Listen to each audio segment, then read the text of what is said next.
Problem, mental health की ऐसा event या ऐसा ट्रॉमा जिसके अंदर हम क्या कहें इमीडिएट एक्शन। इसके चार टाइप के होते हैं, सुसाइड, ग्रीफ, क्राइसिस। और इसके अंदर अपन देखते हैं कि disturbance of thought, psychomotor activity, वो सब किससे रिलेट करते हैं साइकाइट्रिक इमरजेंसी।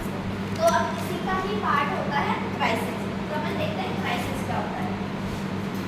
तो क्राइसिस जो होता है वो डिराइव हुआ है ग्रीक वर्ड से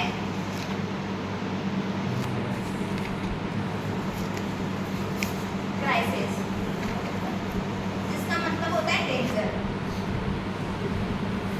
अब डेंजर किस सेंस में, अब डेंजर जो है डेंजर का मतलब अपन एक अनस्टेबिलिटी या डिसइक्विलिब्रियम से भी निकाल सकते हैं कि हर किसी के जीवन में ये क्राइसिस होता ही होता है। एक कोट भी है कि सबकी लाइफ में ये इंटीग्रल कंपोनेंट है, कि मतलब सबकी लाइफ में प्रेजेंट होता है। एक छोटा बच्चा है, वो स्कूल जा रहा है तो उसको क्राइसिस ये है कि मैं स्कूल में अच्छा परफॉर्म कर पाऊंगा कि नहीं कर पाऊंगा।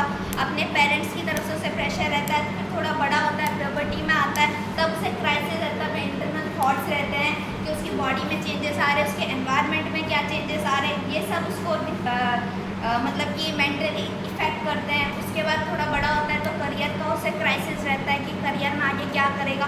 40 इयर्स का होता है, हेल्थ उसकी इफेक्ट होती है। तो क्राइसिस जो होता है कि जो हमेशा प्रेजेंट ही रहता है, लेकिन जब क्राइसिस इतना बढ़ जाए कि वो ग्रीफ या डिप्रेशन में चला जाए, तब वो एक क्राइसिस का मतलब बड़ा लेवल का हो जाता है, जिसमें आपको क्या चाहिए, एक ट्रीटमेंट की जरूरत होती है। तो उसके बाद डेफिनेशन देखते हैं कि डेफिनेशन क्या होती है जो दी थी टेलर ने। अपन डेफिनेशन बताई कि कोई पर्सन है, अब वो इंटरेक्ट कर रहा है किसी भी इवेंट से, अपनी फैमिली मेम्बर से या किसी ऑर्गेनाइजेशन में। अगर कोई भी इंटरेक्शन हो रही है दो ऑर्गेनाइजेशन या दो किसी पर्सन्स के बीच में या किसी इवेंट के बीच में, तो म्यूचुअल अंडरस्टैंडिंग बहुत ज़रूरी हो रही है कि सामने वाला क्या कह रहा है और सामने वाला जो सुन रहा है तो वो उस चीज़ को कैसे डिकोड कर रहा है, ये उसकी क्या है एक म्यूचुअल अंडरस्टैंडिंग होती है। लेकिन और जैसे दो लोग बात कर रहे हैं तो एक की नीड होती है कि वो सामने वाले की बात समझे, सुने और उसके जैसे ही काम करे।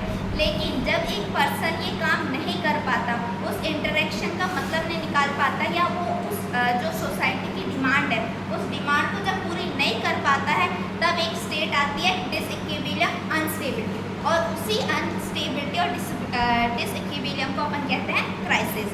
ये डेफिनेशन थी टेलर ने। उसके बाद देखते हो अपन